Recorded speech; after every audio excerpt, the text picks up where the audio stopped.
Hello everyone, welcome to this channel Anek education point. Myself Heena Takkar और आज हम बात करने वाले हैं कॉस्ट अकाउंटिंग के बारे में। जी हाँ, बहुत सारे बच्चों के एग्जाम्स आने वाले हैं, चाहे वो कोई सी भी यूनिवर्सिटी से हैं, तो उन लोगों को कॉस्ट अकाउंटिंग पढ़ना है।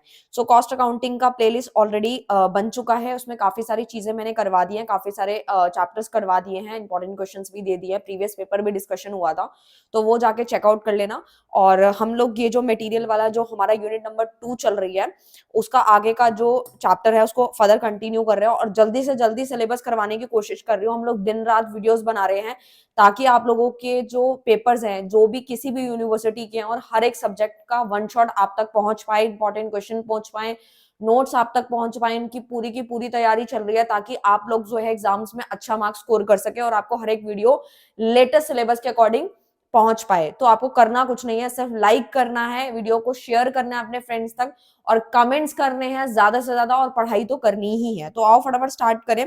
हमने एक पॉइंट पढ़ा था पिछली वीडियो के अंदर कि स्टोरेज ऑफ मटेरियल करके, ठीक है, कि जब हम मटेरियल को स्टोर करते हैं तो कौन कौन से 5 पॉइंट्स होते हैं जो हमें देखने होते हैं, कौन कौन से लेवल्स होते हैं। तो मैंने कहा था कि मैं इसका नेक्स्ट वीडियो बनाऊंगी क्योंकि वो वीडियो ऑलरेडी बहुत लंबा हो गया था, अगर मैं उसमें समझाती तो आपको अच्छे से समझ नहीं आता, इसलिए मैं उसको आगे फर्दर कंटिन्यू कर रही हूँ। तो मटेरियल की स्टोरेज के लिए हमारे जो लेवल्स होते हैं, कौन कौन से होते हैं, हमें ये देखना होता है। तो सबसे पहले आता है maximum level, number 2 is minimum level, and third one is री ऑर्डर लेवल, फोर्थ वाला जो है वो डेंजर लेवल है, और फिफ्थ वाला EOQ है। ठीक है, तो हमारे जो एग्जाम में यहाँ से थ्योरी प्रैक्टिकल दोनों बनते हैं, बट जो EOQ है वहां से प्रैक्टिकल जरूर बनेगा, और ये वाले फॉर्मुले से भी क्वेश्चंस बन सकते हैं, थ्योरी भी बन सकता है। ठीक है, तो आपको दोनों अच्छे से समझा दूंगी मैं, पहले थ्योरी समझाऊंगी, फिर इसके बाद इसके प्रैक्टिकल क्वेश्चंस भी देख लेंगे। तो देखो, सबसे पहले बात कर रहे हैं स्टोरेज ऑफ मटेरियल की। तो मैक्सिमम लेवल क्या होता है, नाम से ही क्लियर है, मैक्सिमम लेवल एक ऐसा लेवल जो बिल्कुल मैक्सिमम है, यानी कि store at any one time, यानी कि एक टाइम पे ज्यादा से ज्यादा कितना हम स्टोर कर पा रहे हैं। तो उसका एक फॉर्मूला भी यहाँ दिया गया है। मैक्सिमम लेवल निकालने के लिए रीऑर्डर लेवल को प्लस करना है रीऑर्डर क्वांटिटी से, माइनस करना है मिनिमम कंजम्पशन, कि हमने कम से कम कंजम्पशन जो करा है उसको मल्टीप्लाई देनी है मिनिमम रीऑर्डर पीरियड से। सो अगर आपको फॉर्मूला समझ आ गया, इसके अंदर कोई भी आप लोगों को 2 या 3 चीजें यहाँ पे गिवन होंगी, जैसे कि अगर आपको मैक्सिमम लेवल निकालना होगा तो आपको रीऑर्डर लेवल भी दे रखा होगा, क्वांटिटी भी दे रखी होगी, बस आपको ये फॉर्मूले में पुट करके आंसर निकालना है। हो सकता है ये 5-7 नंबर का आ जाए, ठीक है, बट ज्यादातर आपके जो सो नेक्स्ट आता है मिनिमम लेवल। मिनिमम लेवल में क्या होता है, बेसिकली इसको एक और नाम से भी जानते हैं, बफर स्टॉक के नाम से। हमें बस इतना याद रखना है, मिनिमम लेवल एक ऐसा लेवल जहां पे हमारी सारी की सारी जो भी मटेरियल है वो अवेलेबल होना चाहिए हर वक्त, ताकि हमारा प्रोडक्शन ना रुके। क्योंकि अगर मटेरियल अवेलेबल नहीं होगा तो हमारा प्रोडक्शन वहीं रुक जाएगा। तो इतना तो होना ही चाहिए। मैं एक एग्जांपल लेती हूँ, फैक्ट्री में मान लो 500 यूनिट की जरूरत है किसी भी चीज का प्रोडक्शन करने की, तो 500 यूनिट होने ही चाहिए। उससे 5-10 ज्यादा है फर्क नहीं पड़ता, बट उतनी तो होनी चाहिए। ऑलरेडी पहले से पता लग जाता है, जब हम प्रोडक्शन कर रहे होते हैं तो हमें पता लग जाता है कि इतने यूनिट्स तो चाहिए, तो वो मिनिमम लेवल होता है कि इतने तो चाहिए ही चाहिए। ठीक है, उससे कम नहीं होने चाहिए। ठीक है, तो इसके एग्जाम्पल आप और भी किसी से रिलेट कर सकते हैं, जैसे कि आप किसी दुकान का ही एग्जाम्पल ले सकते हैं। आप दुकान में देखते हैं, जब भी आप किसी दुकान में जाते हैं तो उन्हें लगता है कि ये हमारी डेली बिकने वाला, सेल होने वाला सामान है। जैसे उनको लगता है हमारा मटेरियल कम हो रहा है, तो वो क्या करते हैं, डेफिनेटली उन्हें पता लग जाता है कि हाँ, हर दिन तो इतना तो इतने तो सामान बिकेगा ही। फॉर एग्जाम्पल, एक स्टेशनरी वाला है, उसको लगता है कि हर दिन उसके 50 पेन तो बिकते ही हैं, ये श्योर है। ठीक है, 50 पेन तो सेल हो ही जाते हैं। मान लो स्कूल के पास उसकी शॉप है और 50 जो पेन्स है, वो तो मैंने कम बोल दिया, हो सकता है ज्यादा भी हो, बट एक एग्जाम्पल है समझाने के लिए। तो 50 पेन तो उसको डेली के पता है कि बिकते ही हैं, तो मतलब उसको पता है ये चीज, उसने ऑलरेडी एनालाइजेशन कर रखा है, उसने चीजों को एनालाइज कर रखा है। तो इस चीज के रिगार्डिंग अगर उसको लगेगा कि किसी दिन, अगले दिन उसको शॉप खोलनी है और उसके पास सिर्फ 40 पेन पड़े हैं, दैट मीन्स उसको पता होना चाहिए कि ऑलरेडी उसको 50 चाहिए, बट उसके पास अभी 40 है, दैट मीन्स 50 तो होने ही चाहिए, तो वो मिनिमम लेवल ही होगा। नेक्स्ट आता है रीऑर्डर लेवल। रीऑर्डर लेवल को इसी से कनेक्ट करना चाहती हूं मैं, जैसे मैंने अभी आपको एग्जांपल दिया 40 का, तो 40 जैसे ही पड़े तो वो दोबारा से फिल कर लेगा, उसको पता है 10 और मंगवा लेता हूँ या 20 और मंगवा लेता हूँ, बट मिनिमम क्वांटिटी तो 50 चाहिए ही चाहिए। तो वो जो गैप आ रहा है मैक्सिमम और मिनिमम के बीच का, उसी को हम रीऑर्डर लेवल भी कहते हैं, क्योंकि दोबारा से फिल करना है उसको, यानी कि उसको फिलअप करना पड़ेगा, भरना पड़ेगा, तभी वो अपनी दुकान को या अपनी किसी फैक्ट्री को जहां पे मैन्युफैक्चरिंग हो रही है उसको वो कंटिन्यू कर पाएगा। तो उसका एक एग्जाम्पल होता है रीऑर्डर लेवल को निकालने का, maximum into reorder period into maximum usage.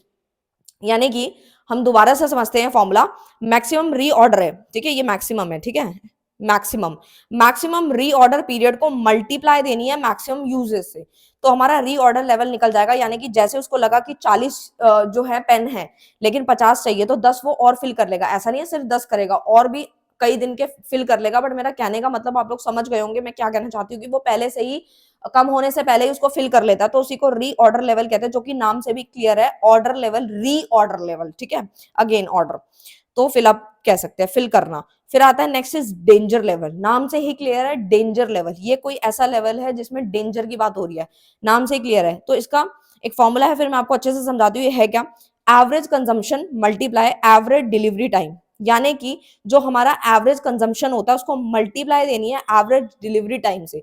अच्छा, ये डेंजर लेवल है क्या, इसको एक बार समझ लेते हैं। बेसिकली आपको बस इतना समझना है कि जो मिनिमम लेवल था, ठीक है, जैसे मैंने यहाँ पे एग्जांपल दिया था 50 पेन का, ठीक है, 50 पेन का, अब लग रहा है कि 50 पेन यानी मिनिमम से भी नीचे वाला जो लेवल होता है ना, उसे हम डेंजर लेवल कहते हैं, और यहां तक कभी नहीं पहुंचने देना। जैसे कि अगर हम मान लो एक दुकानदार का ही जैसे मैंने एग्जांपल लिया, अगर वो हर दिन ऐसे ही उसका जो मिनिमम लेवल से भी नीचे लेवल चला जाएगा तो डेंजर लेवल आ जाएगा, दैट मींस उसकी दुकानदारी खराब होने लग जाएगी। सेम ऐसी फैक्ट्री में है कि अगर मटेरियल 500 यूनिट यहाँ चाहिए था, ठीक है, मिनिमम लेवल उसका जो है 500 यूनिट है, और उसके पास सिर्फ 300 यूनिट ही बचे हैं, तो दैट मीन उसका प्रोडक्शन वहीं रुक सकता है और डेंजर लेवल में है वो। तो अच्छे से आपको समझ आ जाएगा मैं क्या समझाना चाहती हूँ। ये तो रिफिल का है कि भर लेगा तो सही है, अगर नहीं भरेगा तो वो डेंजर लेवल में आ जाएगा, जो कि आने नहीं देना, प्रोडक्शन खराब हो सकता है, रुक सकता है, और हमारी जो गुडविल है वो भी डिक्रीज हो सकती है। नेक्स्ट आता है ईओक्यू, इसको और अच्छे से समझते हैं डिटेल में। तो देखो, ये आता है हम लोगों का ईओक्यू। ईओक्यू क्या है, पहले तो उसका फुल फॉर्म जान लेते हैं अच्छे से, ये होता क्या है, ठीक है। तो सबसे पहले it's may be defined as the recorder quantity which minimize the total cost of ordering and cost of holding the stock, ठीक है।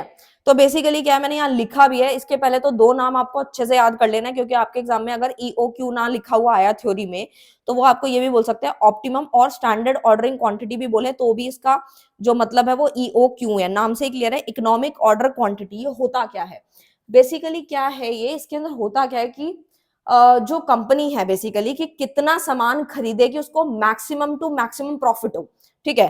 अब हो सकता है कि जैसे कि वो ऑर्डर करती है, जैसे मान लीजिए यहाँ पे एक कंपनी है, ठीक है, उसको अपने सामान को ऑर्डर करना है, सपोज उसको मान लेती हूँ मैं 2000 यूनिट ऑर्डर करने हैं, ठीक है, 2000 यूनिट। अगर आपको ये ज्यादा लग रहा है तो मैं थोड़ा सा कम कर देती हूँ, फॉर एक एग्जांपल लेती हूँ 50 का, कि 50 यूनिट जो है, मैं छोटा एग्जांपल इसलिए ले रही हूँ ताकि इजीली समझ आए, ठीक है, कि एक कंपनी को 50 यूनिट का सामान जो है वो ऑर्डर करना है, ठीक है। तो वो 50 यूनिट किस तरीके से ऑर्डर करे, मतलब वो एक ही बार में 50 मंगा के रख ले, या फिर 10-10 करके 5 बार मंगवाए, या फिर 25-25 2 बार मंगवा ले तो 50 यूनिट हो जाए। मतलब यहाँ लिखती हूँ मैं 50-50 जो है, एक बार में 50 का पूरा मंगवा ले सामान, या फिर 10-10 करके 5 बार मंगवा ले। यहाँ पे थोड़ा स्पेस हो रहा है, 1 मिनट, ये हो गया 5 बार, ठीक है। या फिर दूसरा लेवल है कि वो 25 करके 2 बार मंगवा ले, मतलब कई सारे तरीके हैं। तो मतलब वो कंपनी पे डिपेंड करता है, ऑर्गेनाइजेशन पे डिपेंड करता है कि वो कितना सामान खरीदे कि उसको मैक्सिमम टू मैक्सिमम प्रॉफिट हो।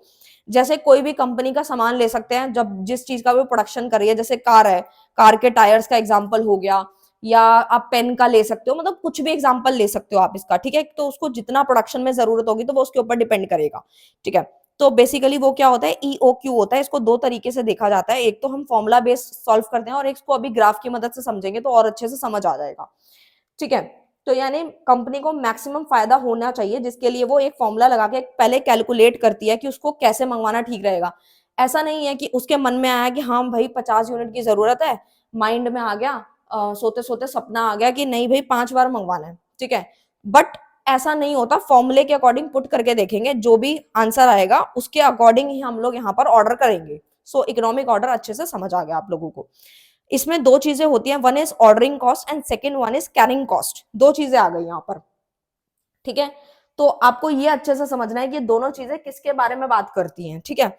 ऑर्डरिंग कॉस्ट अभी बताया मैंने आपको, ऑर्डर ऑर्डर वाली कॉस्ट है। कैरिंग कॉस्ट क्या है, एक छोटी सी चीज समझनी है हम लोगों को यहाँ पे, ये सीसी जो है कैरिंग कॉस्ट है, ओसी मतलब ऑर्डरिंग कॉस्ट है। आपको बस इतना याद रखना है कि अगर हम चीजों को ऑर्डर कर रहे हैं, यानी कि कैरिंग कॉस्ट जो नाम से ही क्लियर है कि ऐसी चीज जो हमें ऑलरेडी हमने मंगवा के रख लिया, लेकिन उसको स्टोर करने की जगह होनी चाहिए। कैरी मतलब हमने उस चीज को मंगवा लिया लेकिन स्टोर करने की जरूरत पड़ेगी, तो वो कैरिंग कॉस्ट है। सो अगर हमारी कैरिंग कॉस्ट कम है तो ऑर्डरिंग कॉस्ट ज्यादा होगी ना, क्योंकि जब हम स्टोर नहीं कर रहे तो हम ऑर्डर कर रहे हैं, और यहाँ पे इसका इनवर्स रिलेशन है, एक बढ़ रही है एक कम हो रही है, ठीक है। तो एक फॉर्मूला है जो कि कई बार हमारे पेपर में आ जाता है, वैसा फॉर्मूला लिखने को नहीं आता बट प्रैक्टिकल आता है यहाँ से एक फॉर्मूले वाला, तो हमें फॉर्मूला पहले पता होना चाहिए कि वो क्या कहता है। तो सबसे पहले हम ये समझ लेते हैं कि ईओक्यू क्या कहता है, कि carrying cost plus ordering cost is minimum यानी ऑर्डरिंग कॉस्ट कम होनी चाहिए। सो यहाँ पे बात आती है Q is equal to under root 2U into P upon S, ठीक है। तो आपको याद रखना है, ठीक है। तो Q क्या है, Q बोले तो इकोनॉमिक ऑर्डरिंग क्वांटिटी है, U बोले तो quantity purchase in a year, कि हमने पूरे साल में कितनी क्वांटिटी परचेज करी, तो उसको हम U से डिनोट कर रहे हैं। P बोले तो cost of placing an order, मतलब ऑर्डर को प्लेस करने में कितनी कॉस्ट आई, तो उसको P से डिनोट कर रहे हैं। S बोले तो annual cost of store of 1 unit, की एक यूनिट को स्टोर करने के लिए एनुअल कॉस्ट कितनी आ रही है, क्योंकि जब हम स्टोर करते हैं तो उसकी भी तो कहीं ना कहीं कॉस्ट आती है ना। तो ये हमारा फॉर्मूला है। एक बार ग्राफ भी देख लेते हैं, उसके बाद थोड़ा एक प्रैक्टिकल क्वेश्चन हम लोग देख लेंगे, तो ग्राफ की मदद से समझ लेते हैं, ठीक है। तो हम लोग इकोनॉमिक्स में काफी सारी चीजें पढ़कर आ चुके हैं, हमें चीजें समझ आती है। ग्राफ आपको जरूर बनाना है, अगर वहां पे ईओक्यू का थ्योरी आती है, वो बोले चाहे ना बोले, मैं हमेशा जब से इकोनॉमिक्स पढ़ा रही हूँ तो तब भी आपको यही कहती थी, जब भी कहीं ग्राफ आए, बोले ना बोले बनाना है, प्रेजेंटेशन जरूर देनी है, इससे अच्छा इम्पैक्ट आएगा टीचर पे और आपको अच्छे मार्क्स मिलेंगे। तो ग्राफिकल मेथड से हमें कैसे पता चलता है कि हमारी जो ईओक्यू है वो कहाँ पे है, ठीक है। तो बेसिकली देखो, यहाँ पे एक्स एक्सेस पे इकोनॉमिक ऑर्डर क्वांटिटी है और वाई एक्सेस पे हमारी कॉस्ट है, ठीक है। ये रही हमारी कैरिंग कॉस्ट, ये रही हमारी ऑर्डरिंग कॉस्ट। तो जहां पे दोनों मीट कर रहे हैं, जहां पे दोनों मिल रहे हैं, वहीं पे हमारा ईओक्यू है, यानी इकोनॉमिक ऑर्डर क्वांटिटी है। और इसको हम ऐसे भी समझ सकते हैं जैसे टोटल कॉस्ट है, जहां पे डिक्रीज करिए मिनिमम हो रही है वहीं पे हमारा ईओक्यू बन रहा है, और वहीं पे ये दोनों मिल रही है और वहीं पे हमारी ईओक्यू बन रहा है। मेरे को लगता है आपको बहुत अच्छे से समझ आ गया होगा। एक छोटा सा क्वेश्चन हम लोग देखना चाहेंगे जो कि हमारे सामने है, मैं आपको समझाती हूँ। तो देखो, यहाँ पे स्टार्ट करते हैं हम एक क्वेश्चन इसका। देखो, यहाँ पर एक क्वेश्चन है कि एनुअल जो है हमारा एनुअल कंजम्पशन हमें दिया गया है 1200 यूनिट्स, ठीक है, यूनिट्स। एंड ए ले रहे हैं इसको, एंड उसके बाद आता है परचेजिंग कॉस्ट पर ऑर्डर, यानी कि जब हम ऑर्डर करते हैं तो परचेजिंग कॉस्ट कितनी आ रही है, वो आ रही है हमारी 200 रुपीज, ठीक है, जिसे हम 20 से कर रहे हैं denote. And cost per unit है ₹100, जो कि सी से है। देन आफ्टर आता है हमारा स्टोरेज या फिर carrying, carrying cost is equal to 12%, जो कि एस है, ठीक है। ये क्वेश्चन है हमारा। अब हम इसको कैसे सॉल्व करेंगे, तो सबसे पहले वही फॉर्मूला पुट करना, बहुत इजी है, मतलब कुछ मुश्किल नहीं है, मतलब बहुत इजी चैप्टर है, अगर समझ आ गया तो बिल्कुल दिक्कत नहीं होगी। तो सबसे पहले under root 2AB upon CS, ठीक है। मैं फिर से एक बार बता देती हूँ ए बी क्या है। यहाँ पे ए बोले तो एनुअल कंजम्पशन, ठीक है। बी बोले तो बाइंग कॉस्ट पर ऑर्डर, ठीक है। देन सी है आपका कॉस्ट पर यूनिट। अभी मैं आपको शॉर्टकट समझाती हूँ उसका, पहले एस मतलब स्टोरेज है, ठीक है। तो आपको कुछ इस तरीके से भी याद रखना है कि जब भी ए स्टैंड्स फॉर ए आ रहा है, दैट मीन्स वो एनुअल कॉस्ट है, ठीक है। फिर हमारा क्या रहा है, देखो ध्यान देना है, परचेजिंग कॉस्ट पर ऑर्डर है, क्या है, परचेजिंग कॉस्ट है। तो आपको यहाँ से जो है बाइंग कॉस्ट, परचेजिंग बोलो या बाइंग बोलो, तो इसलिए बी से कंसीडर करा। सी बोले तो कॉस्ट पर यूनिट, तो यानी इसको सी से डिनोट किया। तो देखो ऐसे याद करने की जरूरत ही नहीं है, पहले पहले लेटर है, बस परचेजिंग का एक और नाम जो होता है बाइंग भी होता है, इसलिए, ठीक है। ये कोई डिवाइड नहीं है, बस आपको समझाने के लिए था। और स्टोरेज को एस से यहाँ पे ले लिया, जिसको हम कैरिंग कॉस्ट भी कहते हैं, मतलब पेपर में हो सकता है स्टोरेज बोले या कैरिंग कॉस्ट बोले, तो आपको समझ जाना है वो इसी की बात कर रहा है। तो आपको घबराना नहीं है, मैं वो वाली चीजें भी बताती हूँ जहां पे आप कंफ्यूज हो सकते हो। ये हमारा फॉर्मूला है, अब इसके अंदर सब पुट करना है हमें। तो देखो, सबसे पहले अंडर रूट 2 फॉर्मूले वाला मल्टीप्लाई ए कितना है, ए हमारा है एनुअल कंजम्पशन कितना है, 1200 है, ठीक है। कैलसी आपको अलाउड है, 1200 हो गया इनटू बी कितना है, यानी कि परचेजिंग कॉस्ट बोले या बाइंग कॉस्ट बोले तो वो हमारा 200 रुपए है, तो मल्टीप्लाई 200 डिवाइडेड बाय सी बोले तो कॉस्ट पर यूनिट कितना है 100 है, ठीक है। इसको अंडर रूट बड़ा कर देती हूँ मैं, ठीक है। 100 हो गया, उसके बाद मल्टीप्लाई एस बोले तो स्टोरेज 12%। तो आप क्या कर सकते हो, 12% ऐसे लिख दिया मैंने, वैसे जब सॉल्व करोगे तो इजीली सॉल्व हो जाएगा वो, ठीक है। तो देखो 2 0 से 2 0 तो वैसे ही कट गई, ठीक है। अब बचा क्या, ये बचे हैं, ये दोनों बच्चे हैं, ठीक है। इनको तो आप सॉल्व कर ही लोगे, जैसे इनको सॉल्व करोगे तो आपका आंसर आएगा अंडर रूट में 40,000, ठीक है। कैलसी पे करना है तो इजी है, मैं मान के चल देता तो आप कर ही लोगे।